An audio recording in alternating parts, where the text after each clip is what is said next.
Has anybody else been wondering who exactly this is for? And you're crooked, and Meet the Press is crooked, and so is ABC, and CBS, and CNN. You're one-sided crooked networks. Right, let's call it quits, because I've had enough. This has been Trump's primary method for dealing with media since he began running for office, and it feels odd that this bit has been going on for this long. Like, why is he still acting like the media hasn't spoon-fed him free campaign publicity and lay-up sane-washing? And most importantly, who is this for? Who in his base is still watching this and thinking, yeah, that man is cool and definitely thinks about me, the common man?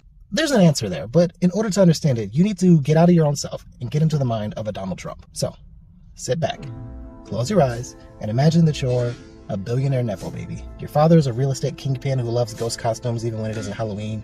You've amassed a wealth never before seen, even literally by yourself. You have the finest taste in food and women, and everyone envies you, even your best friend Jeff. Okay, I think you're immersed enough. Now that you're thinking like Trump, you should probably understand something. The media doesn't hate Trump. The media has never hated Trump. He has been a guest on show after show after show. Daytime, nighttime, primetime. This man has had free access to the media for decades. He was considered charming until it became politically beneficial to pretend that he was reprehensible. So Trump has been a media darling for decades, until one thing happens. Okay, well, after many things happened. He entered political media as a serious contender for office. Now, you're Trump. You said controversial things nonstop, and everyone has treated you with a chuckle and a smile.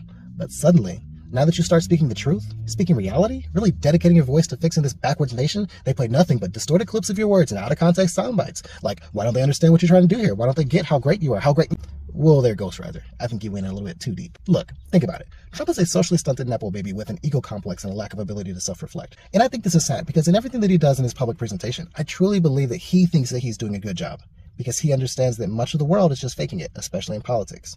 So when you look at the difference in media treatment from his perspective, it really is night and day. In his mind, he really is being treated unfairly because he has been raised to believe that softball questions are criticism and everyone likes him even when he is an ass. He believes that all attention is good attention and that his position in the world guarantees that he has wisdom and knowledge about how the world works.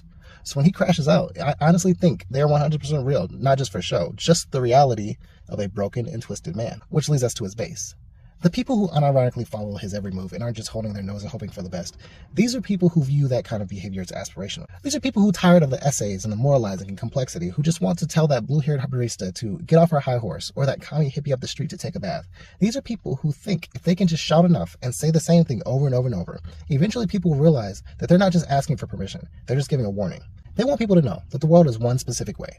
They know the truth, and they'll be damned if some liberal, educated elites try and convince them otherwise. So prep those softening questions, because the real media bias is the friends you've met along the way.